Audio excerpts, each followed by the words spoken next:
Back out on another walk today to talk to you. I was inside yesterday, thought I'd better get out, do a walk, and today I want to address a question that people keep asking me. Why am I not doing the country walks?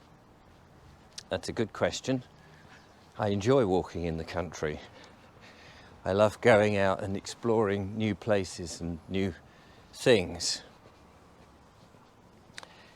And I have stopped for a bit. And people keep saying, why? We love those videos. And then I think to myself, that's interesting. But not that many people were watching them in the great scheme of things. And the income was not great from it. And that is one of the problems of running a business. And particularly on YouTube. So I'm doing this as a business. It's not just as, YouTube is a very strange thing. Hang on, I'm in the middle of the road here.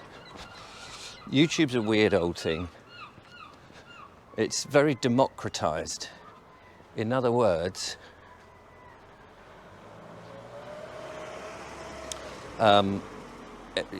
professionals and non-professionals, amateurs, I suppose, can put up their videos and do whatever they damn well like, which is nice and it's good, and it's I don't know whether it's as it should be. It is what it is. It's a democratized platform. It's free for all, but that means, of course, it's free for people who are wanting to run a business from it, and some people do. Perhaps some people, oh blimey, look at that house there. That needs a bit of work, doesn't it? Some people are running the platform very successfully. Perhaps they fall into it, perhaps they start off in an amateur way, and then they realise they're making money from it, and they get rid of whatever work they were doing and make it their full-time job. Other people have got a full-time job and only do it as a hobby because they enjoy making videos and that sort of thing. And it's all very laudable and it's all perfectly right. However, I've made an active choice to try and make a living from the platform, because being somebody who's worked in film and video all my life, it became a sensible thing, because there's an audience out there, and YouTube are quite amazing in what they do. They give you the freedom to upload your video or videos, and they will promote it. Okay, there's a payment required for that. They'll put adverts on, and if you've decided not to monetize your channel, they'll put adverts on and get their kind of cut from it, because they're allowing you the hosting space and all of that. I think that's fairly proper. I think that's okay. But the fact that they will also allow you to make money from it, have a cut from it, I think that's very, very good too.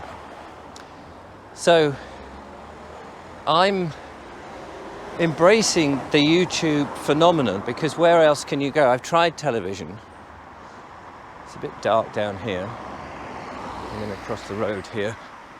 I'm going to whiz up into the park. Here we go. Up into the parkland. Let's have a look, see what it looks like. I'm walking in the same old places as I often do now, so you're not really seeing anything new, but I'm trying to sort of go either in different ways or in different weather or slightly different routes, or I'm trying to talk about different things, so that there is a little bit of variety in the background of what I'm trying to explain. Let's go down here past the play area.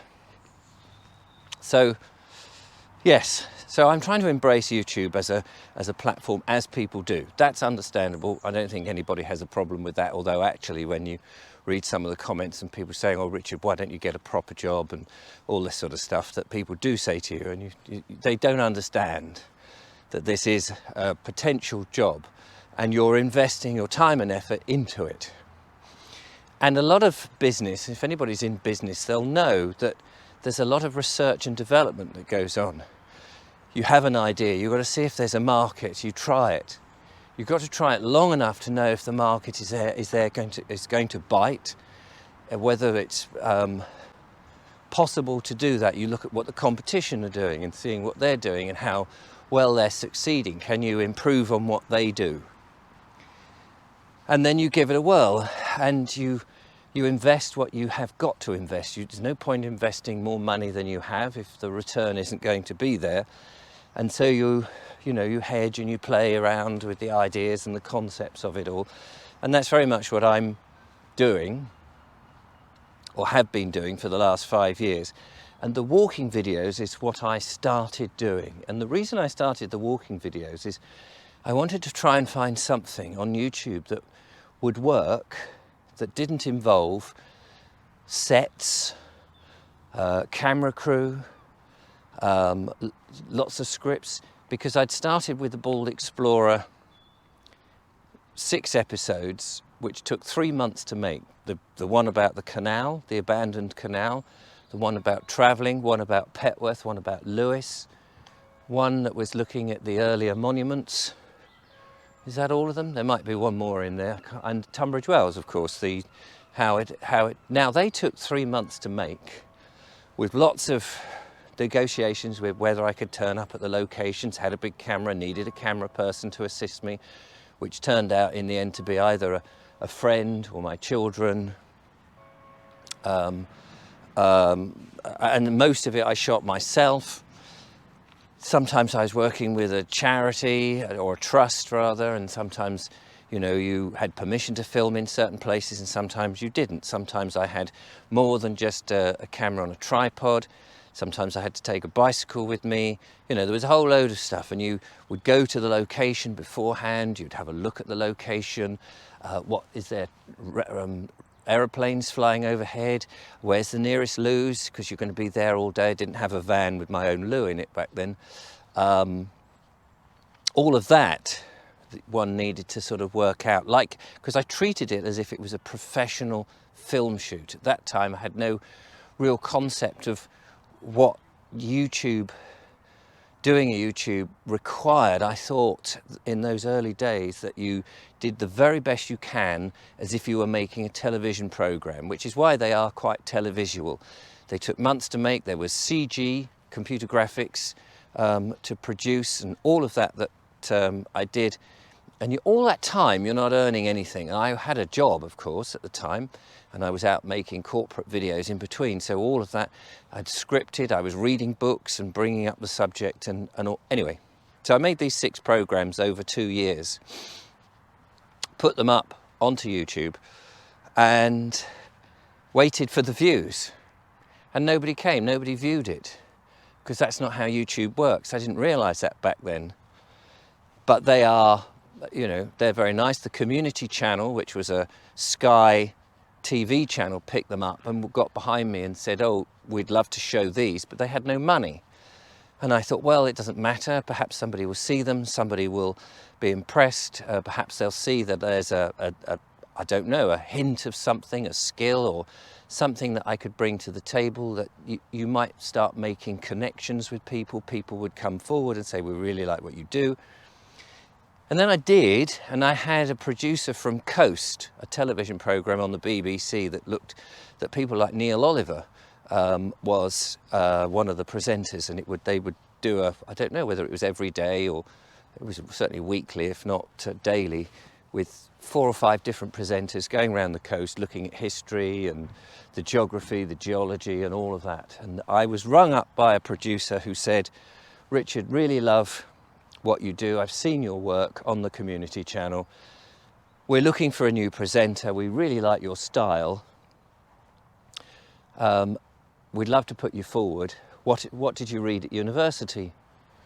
And I said, well, I didn't go to university. And they said, oh, what? I said, well, I didn't go to university. I went to a 1970s comprehensive. I'm your everyman, if you like. I'm your enthusiast. They said, that's a shame. We can't offer you we can't go any forward then. I said, what do you mean? He said, the BBC won't entertain anybody who is not a star, you know, not somebody famous, who hasn't got some form of qualification to back it up, i.e. a university degree. Because I think that's more that the fact that if you'd been to university, you ended up being sort of left wing like the rest of them at the BBC. That's what I really think was going on. But anyway, it seems that anyway, that's just a personal view. But it basically said, no, your career in television is over because you can't get in because you're not in with the right crowd, or you don't have the right qualification and all of this.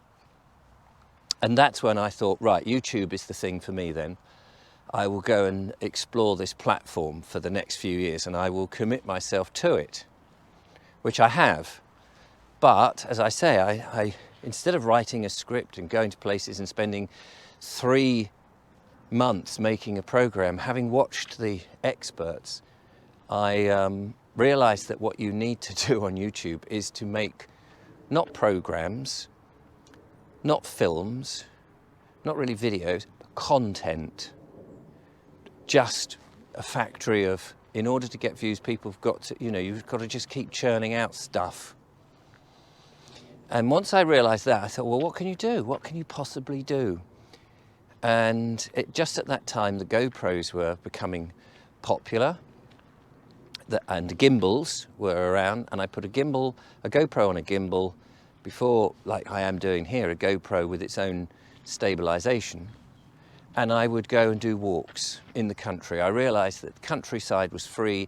England was a fantastic place. I loved England. I loved walking. Why not put the two together? So I did that. And of course, I started over the 5 years, was going to interesting places, churches and the Downs and ancient monuments and all of that. Well, it all cost money.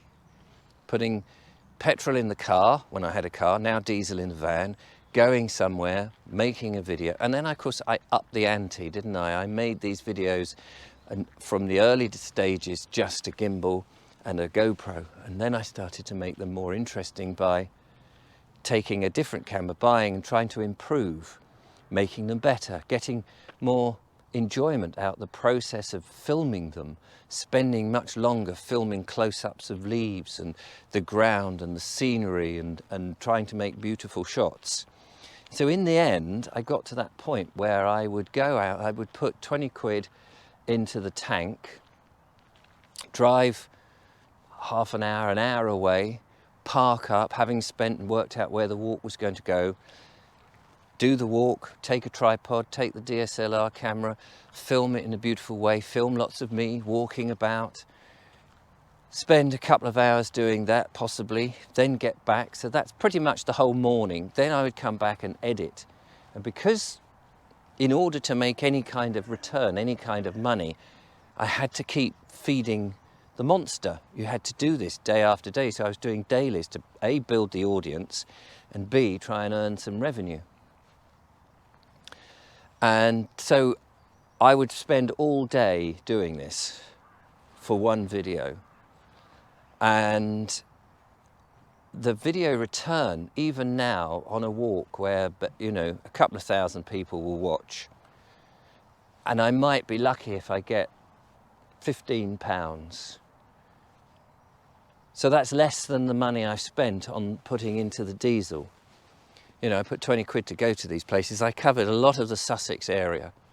And of course we went on trips all around different places. Spent lots of money on all of that, and all the time really losing money.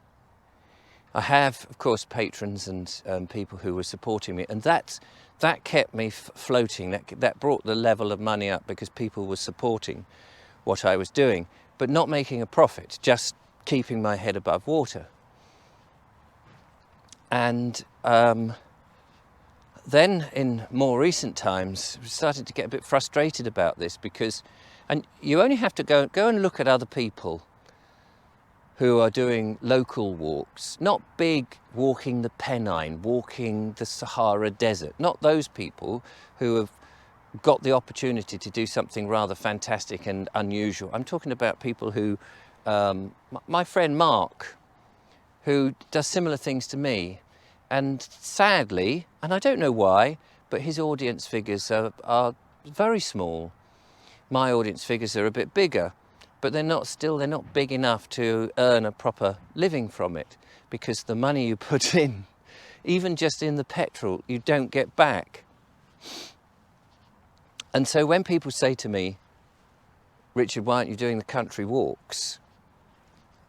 And you think, well, if you pay me £100, I'll go and do that country walk, because it's not just the petrol money or the diesel money, but it's also the day it takes to produce the thing from beginning to end. Looking at a map, getting in the car, driving to the place, doing the walk, coming back, editing it, choosing the music, uploading it, doing the tags, the whole thing. Now, I'm not complaining, because I love the whole process and I love this way of life, and that's why for the last 5 years I was quite happy just to not make a profit and bob up and down in that area.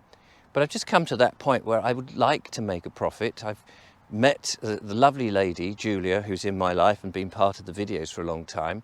We would like to set up house together and do things and various things. I need to help and support her. I need to be realistic. So I'm looking now at things. I still think YouTube has a huge merit and huge potential. And I'm experimenting and I'm playing around with ideas at the moment. So tales, unusual tales or unusual stories. I've changed it to unusual stories because apparently story is something that's searched more than tale. So, you know, thought better change that. And I'm experimenting a little bit with ideas. I'm just walking around the park today, sorry about that. To try and work out how to go forward. So I'd wanted to address this question that people keep asking, oh, why aren't you doing the walks in the countryside? When can we see them? And I think I've answered that. And then I look on YouTube at other people who have loads of views, and they are sometimes, many of them are in the same place, in a set they've made, a studio set, and they're just talking to the camera. They don't get out, they don't go for a walk, they don't bring the countryside, they do nothing. They just talk, you know, interesting stuff. They found something to talk about. And they turn the camera on, and they turn the camera off, and they have a bigger audience and income coming in far greater, and they could knock out 5 of those a day and make a bit of money. Now, if I could do 5 of those walks a day and have them all interesting and all the rest of it, then that would mean I would actually start to see a little bit of a profit. But people aren't watching the local walks in significant numbers to do it, and that's the hard reality. As much as I enjoyed doing them, and I did enjoy doing them, but it does become a financial issue. So that's the reason I'm not at the moment doing the country walks. And I'm sorry about that, because I enjoy doing them, but I am experimenting. I mean, I could have done all of this to camera in the house and not bothered to come out. But it's lovely to get out. I love being out in nature and I love doing all of that. And if I could make it pay, I would. But I have experimented, so I don't know what to do, really. So forgive me if the channel seems a little bit strange at the moment as I try to work out what it is that I'm going to do. So you may see more talking head stuff, may see more studio stuff, chatting stuff, because I need to try and, well, basically work out the formula that's going to work for me. So that's where we are. And I hope I've addressed that question, and hopefully now people won't keep asking me, why aren't you doing walks in the countryside? And if anybody does, you can point them to this video and then they'll know. Anyway, I'm going to leave you with a view of the tennis courts in Homefield Park, which nobody's actually playing tennis today. And I don't blame. Oh, actually, I lied. There are some people doing it down at the far end. I don't know if you'll see.